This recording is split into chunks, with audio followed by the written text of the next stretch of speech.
저는 오늘 누가복음 2장 8절부터 14절 말씀에 힘입어 하늘의 영광 또한 땅의 평화로다라는 제목으로 여러분과 은혜의 말씀 또한 소망의 말씀 나누도록 하겠습니다. 1809년 이상하려는 만큼 세계적인 위인들이 많이 태어났다고 합니다. 비밀 투표 등 민주화의 초석을 놓았던 그 영국의 재상이 있죠. 영국의 재상 윌리엄 그래드스턴과 또한 찰스 다윈, 또한 에브라함 링컨, 그리고 악성 맨델스 존, 또한 미국의 유명한 시인 테니슨 등이 그렇습니다. 이 모든 분들이 1809년에 태어났다고 합니다. 이들만이 아니라 지금까지 이 세상에 존재했던 모든 위인들의 업적보다 더욱 위대한 업적을 이룬 한 사람이 2000년 전 이스라엘의 작은 마을 베들레헴에서 태어났습니다. 이날은 인류의 정신문화와 역사의 대변혁이 일어나는 순간이었습니다. 그래서 사람들은 이분이 태어난 해를 역사의 분기점으로 삼아 기원전, 기원후로 분류하고 있습니다. 누구입니까? 바로 예수 그리스도입니다. 이분은 누구일까요? 사람의 몸을 입고 이 세상에 구세주로 오신 하나님의 아들이십니다. 그래서 이 예수님께서 탄생하신 날이 12월 25일입니다. 바로 오늘입니다. 이날은 세계적인 명절이 되었습니다. 그럼 먼저 첫째로 예수님께서 왜 이 세상에 오셨을까요? 첫 번째로 하나님의 영광을 위해 오셨습니다. 오늘 본문에 예수님이 탄생하실 때 천사들이 찬양한 노래를 기록하기를 누가복음 2장 14절입니다. 지극히 높은 곳에서는 하나님께 영광이요 땅에서는 기뻐하심을 입은 사람들 중에 평화로다 라고 했습니다. 우리 인간을 비롯해 우주와 만물을 하나님께서 창조하셨습니다. 그 가운데 인간을 영장으로 지으셨습니다. 그래서 만물은 인간이 지배하게 되어 있었습니다. 그래서 만물의 영장인 사람들이 만물을 다스리며 먹고 마시며 또한 즐기기만 하면 됩니까? 아니라는 것이죠. 그렇지 않습니다. 만물은 다 창조의 목적이 있습니다. 길가의 풀 한 폭이 땅속의 벌레 하나까지 다 지음받은 까닭이 있습니다. 하물며 우리 인간이겠습니까? 더 귀한 목적이 있습니다.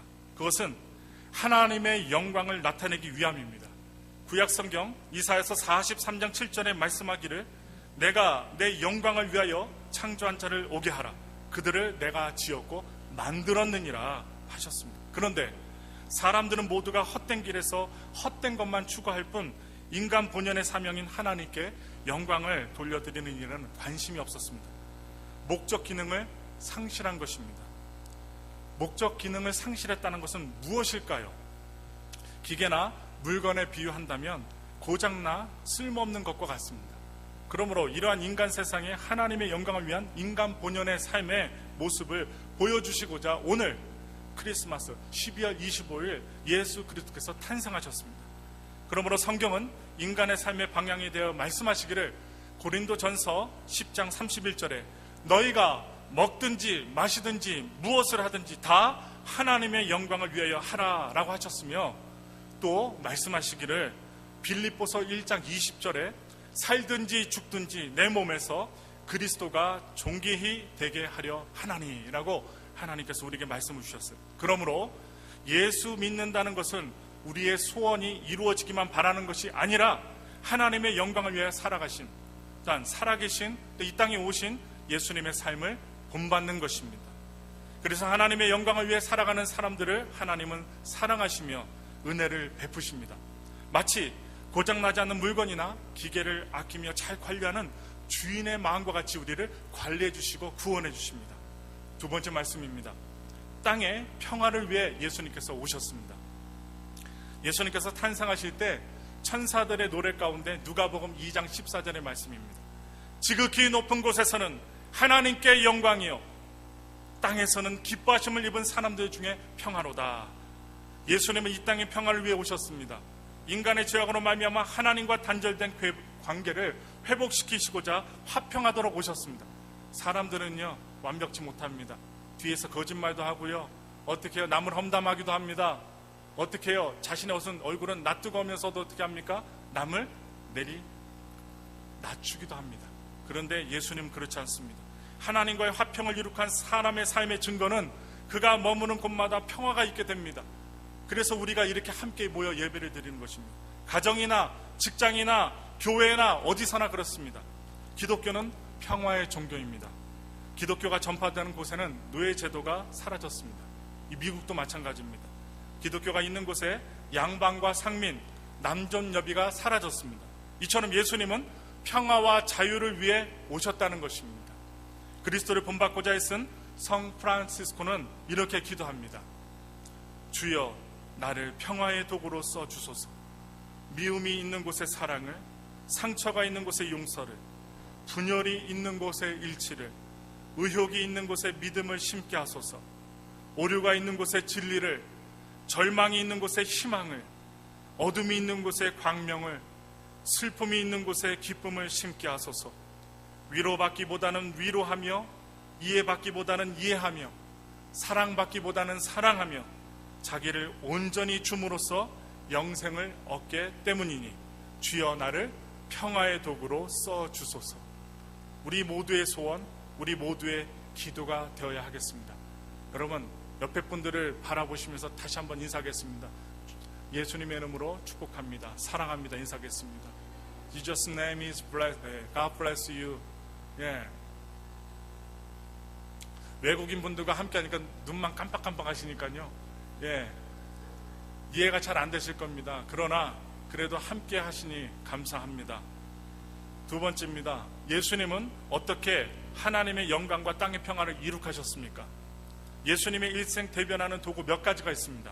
이것을 보면 예수님께서 어떻게 하나님께 영광을 돌렸으며 어떻게 땅의 평화를 이룩하셨는지 이해할 수 있습니다.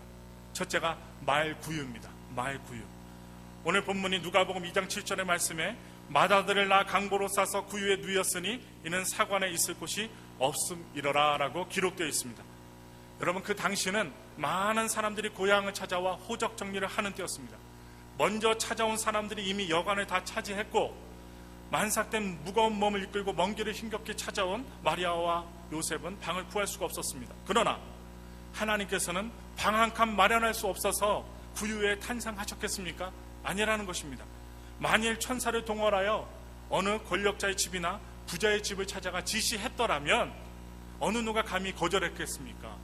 누구나 기쁜 마음으로 자신의 안방을 비워줬을 것입니다. 그러나 주님은 그 방법을 사용하지 않았습니다. 구유에 탄생하신 그 자체가 진리요 교훈이 되기 때문입니다. 영광이 가득한 하늘나라에서 추한 세상에 내려오시되 왕의 궁궐이나 부자의 호화로운 저택을 택하지 아니하시고 가난한 목수 요셉의 가정에 오셨습니다. 출생의 때는 구유에 오셨습니다. 더 이상 낮아질 곳이 없는 그 자리에 오셨습니다. 이는 예수 그리스도의 겸손하신 모습을 잘 나타내고 있습니다. 이렇게 낮아지신 예수님을 하나님은 가장 높이셔서 하나님 보좌 우편에 앉히셨다는 거예요. 우리 교회는요 앞으로 행할 것입니다. 어려운 분들이 오시고요, 좀 냄새가 나는 분이 오실지라도 자리를 피하지 마십시오. 그 자리에 앉으셔서 함께 예배를 드리십시오. 여러분과 제가 어떻게 태어났습니까? 발가벗고 태어났습니다. 아무것도 입고 태어나지 않았습니다. 근데 우리는 세상 살면서 부자인 사람, 똑똑한 사람, 잘생긴 사람, 예쁜 사람만 골라서 어떻게 해요? 인사하고요, 좋은 자리를 내어드립니다. 저부터 이 성전에 들어오시는 모든 성도님께 인사하고 고개를 숙일 것입니다. 우리 함께 낮아진 마음으로 예수 그리스도의 마음을 본받았으면 좋겠습니다.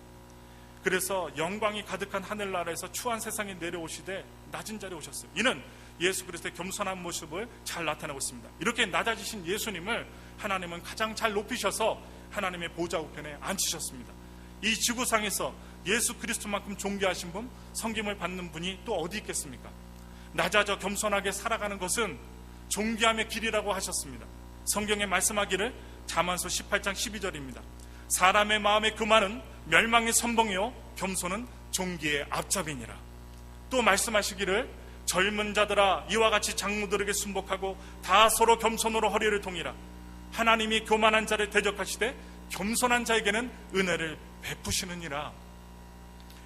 겸손해야 하나님의 영광을 나타낼 수 있으며 땅의 평화를 이룩할 수 있습니다. 어떠한 사람이 하나님의 영광을 가리웁니까? 교만하여 자기를 내세우는 사람입니다. 하면서 안 그런 척하는 사람입니다. 어떤 사람이 평화를 깨트립니까? 교만한 사람입니다. 자기 안에 죄를 못 보고 남의 죄를 보는 사람들입니다. 교만한 사람은 언제나 자기중심적으로 말을 하고 행동을 합니다. 자기만 옳다고 합니다. 이러한 사람 까닭에 이웃은 마음의 상처를 받고 화평은 깨어지게 됩니다. 그래서 예수님께서 탄생하신 베들레헴에 기념교회가 세워져 있습니다. 앞으로 우리 교회는 3년 이후에, 3년 안에 우리 성도들과 함께 이스라엘에 갈 것입니다. 지금부터 기도하고 있습니다. 여러분 마음이 합해지면 동유럽과 여러 군데를 갔다 왔지만 이스라엘은 꼭 가보셔야 됩니다. 예수님이 기도하셨던 곳, 예수님이 태어나셨던 곳 한 번쯤 눈으로 보고 천국 가야 되지 않겠습니까? 그래서 어떻게 해요? 1월 1일부터 계획합니다. 아무한테도 얘기를 안 했어요. 기도하고 있습니다. 그래서 여러분 예수님이 탄생하신 곳에 기념교회가 우리가 있어서 우리가 함께 사진을 찍을 것입니다. 그때 건물의 출입문은 아주 낮고 작아요. 되게 작습니다. 허리를 숙이지 아니하면 도저히 들어갈 수 없는 문으로 만들어 놓았습니다. 그 문 위에 뭐라고 쓰여져 있느냐? 겸손의 문이라고 쓰여져 있습니다. 예수님은 말 구유까지 낮아지심으로 하나님께 영광이 되셨고 땅의 평화를 이루셨습니다. 여러분 이 모습을 우리들이 본받아야겠습니다. 그래서 그 문은 들어가려면 어떻게 돼요? 허리를 숙이고 무릎을 굽혀야만 예수님의 기념교회를 들어갈 수 있다는 것입니다. 그러므로 우리 모두는 이 교회 들어올 때 겸손과 낮아짐의 마음으로 예배드릴 때 겸손으로 들어오셨으면 좋겠습니다. 두 번째, 세수대야합니다. 요한복음 13장 4절부터 7절, 12절부터 15절의 말씀입니다. 다 같이 함께 읽겠습니다. 저녁 잡수시던 자리에서 일어나 겉옷을 벗고 수건을 가져다가 허리에 두르시고 이에 대하에 물을 담아 제자들의 발을 씻기시고 그 두르신 수건으로 씻기기를 시작하여 저희 발을 씻기신 후에 옷을 입히시고 다시 앉아 저에게 이르시되 내가 저에게 행한 것을 너희가 아느냐? 너희가 나를 선생이라 또는 주라 하니 너희 말이 옳도다. 내가 그러하다 내가 주와 또는 선생이 되어 너희 발을 씻겼으니 너희도 서로 발을 씻기는 것이 옳으니라. 내가 너희에게 행한 것 같이 너희도 행하게 하려 본을 보였느니라 하셨느니라. 예수님께서 제자들의 발을 씻기셨어요. 이스라엘의 나라는요 날씨가 덥고 먼지가 많았습니다. 그러므로 집에 들어오려면 먼저 발을 씻는 것이 풍습으로 되어 있었습니다. 당시의 관례로는 여러분 가정의 하인이 주인이나 귀한 손님이 집에 들어오면 발을 씻겨줬습니다. 노예가 하는 일이었어요. 또는 아랫사람이 윗사람의 발을 씻기는 것이 예의였습니다. 그런데 이 일을 예수님께서 하셨습니다. 하인이 하는 일, 아랫사람이 하는 그 일을 친히 하셨습니다. 이것은 섬기시는 예수님의 봉사정신을 잘 나타내주고 있습니다. 그러나 어리석은 사람은 섬기기보다 섬김받기를 더 좋아합니다. 이러한 사람들을 향하여 예수님은 말씀하시기를 마태복음 20장 27절부터 28절에 말씀하셨어요. 너희 중에 누구든지 크고자 하는 자는 너희를 섬기는 자가 되고 너희 중에 누구든지 으뜸이 되고자 하는 자는 너희 종이 되어야 하리라. 인자가 온 것은 섬김을 받으려 함이 아니라 도리어 섬기려 하고 자기 목숨을 많은 사람의 대속물로 주려 함이니라. 예수님은요 섬기지 않아도 될 사람, 도리어 섬김을 받아야 할 사람을 섬기셨습니다. 그런데 오늘 우리 사회 문제점 가운데, 우리 교회 문제점 가운데 하나는 마땅히 섬겨야 할 사람까지 섬기지 않는 것입니다. 교회에 와서 대접받고자 합니다. 기독교는 섬김의 종교입니다. 하나님은 언제나 섬기는 사람을 찾아 복을 주셨어요. 지나가는 나그네를 섬긴 아브라함, 20년간 외삼촌을 섬긴 야곱, 그리고 애굽에 40년 동안 학문을 통달한 석학이 되었으나 여러분 양치는 단순 노동으로 40년 동안 살았던 모세, 광야생활 40년 동안 한마디 원망과 불평도 없이 모세를 섬긴 여호수아와 갈렙, 악한 왕, 여러분 사울왕 앞에서 그래도 신하의 도를 다한 다윗이 있었고 끝까지 엘리야를 섬긴 엘리사 제자 등 모두가 섬기기를 잘하는 사람들이었습니다. 하나님은 사람을 쓰시기 전 먼저 섬김의 자세를 확인하시는 것을 찾아볼 수 있습니다. 제가 크리스마스가 다가오기 전에 여러분 한 분 한 분을 생각하며 직접 크리스마스 카드를 만들었습니다. 왜 그랬을까요? 섬기고자 썼던 것입니다. 대충 사진 찍고요, 거기다가 어떻게 해요? 포토샵으로 그림 그리고요, 카카오톡으로 대충 어떻게 해요? 동영상 보내고 카카오톡으로 1초도 안 걸리고 카톡 보낼 수 있지만 여러분들 기도하면서 사랑하는 성도들 미국에서 처음 만나게 하신 하나님께 감사드리며 여러분들에게 글을 쓴 것입니다. 여러분 이해해 주시기 바랍니다. 그래서 여러분도 어떻게 해요? 서로 성도가 사랑하고 믿음으로 나갔으면 좋겠고 뒤에서 험담 안 하시길 기도합니다. 세 번째, 십자가입니다. 예수님께서 못 박혀 돌아가신 십자가는 누구나 잘 알고 있습니다. 십자가는 기독교의 상징입니다. 이 십자가는 본래 흉악범을 처형할 때 처형했던 형틀이었습니다. 그러나 이 십자가 이제는 많은 사람들에게 사랑받는 장식품이 되었습니다. 어떤 이는 목걸이로, 어떤 이는 배지로. 이 미국에 와서 보니까요, 이 미국 분들은 몸에 십자가를 또 새기더라고요. 또 문신을 하더라고요. 그래서 죄 없으신 하나님의 아들 예수님께서 이 십자가에 못 박혀 죽으셨습니다. 돌아가셨어요. 그 결과 죄인된 우리들이 용서함을 받고 구원을 얻어 하나님의 자녀가 되었습니다. 예수님의 희생의 대가입니다. 십자가는 예수님께서 인류를 사랑하셔서 희생하신 그 고귀한 희생의 상징입니다. 이것이 예수님의 사랑입니다. 이 희생으로 주님은 하나님께 영광을 돌리셨고 이 십자가의 복음이 전해지는 곳에 평화가 주어졌습니다. 우리가 어떻게 이렇게 모일 수 있습니까? 예수님의 십자가 때문에 모일 수 있는 것입니다. 사람이 살아가는 삶의 가치 기준이 무엇일까요? 자기를 위해 살아간 삶은 아무도 인정하거나 가치를 부여하지 않습니다. 그러나 하나님과 이웃을 위해 얼마나 희생했느냐 하는 것만 삶의 가치로 인정하게 됩니다. 자기 자신만을 위하는 것은 동물적인 삶이기 때문입니다. 사람은 짐승이 아닙니다. 여러분과 저는 짐승이 아닙니다. 하나님과 이웃을 위해 살아가도록 창조하셨기 때문입니다. 말씀을 마치겠습니다. 예수님은 죄악으로 어두워진 이 세상에 참 사람의 모델로 하나님께 영광과 땅 위의 평화를 위해 오셨습니다. 이것을 이루시고자 말, 구유, 냄새나는 곳, 어두운 곳, 또한 더러운 곳에 탄생하셨습니다.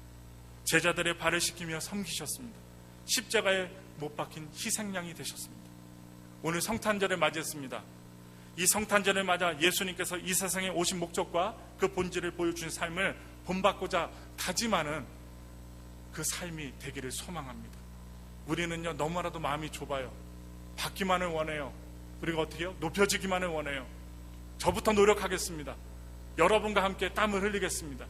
그러니 어떻게 해요? 교회를 위해 여러분도 희생해 주시고 섬겨 주십시오. 어느 사람이 아파하면 함께 기도해 주십시오. 어떤 사람이 기침을 하고 있으면 나만 사탕 드시지 말고 사탕 하나 가서 입에 넣어 주십시오. 그러면 우리 교회는 어떻게 될까요? 사랑 충만한 교회. 그리고 남의 단점이 보여 그리고 어떻게 비판하고자 하면 내 단점을 먼저 보십시오.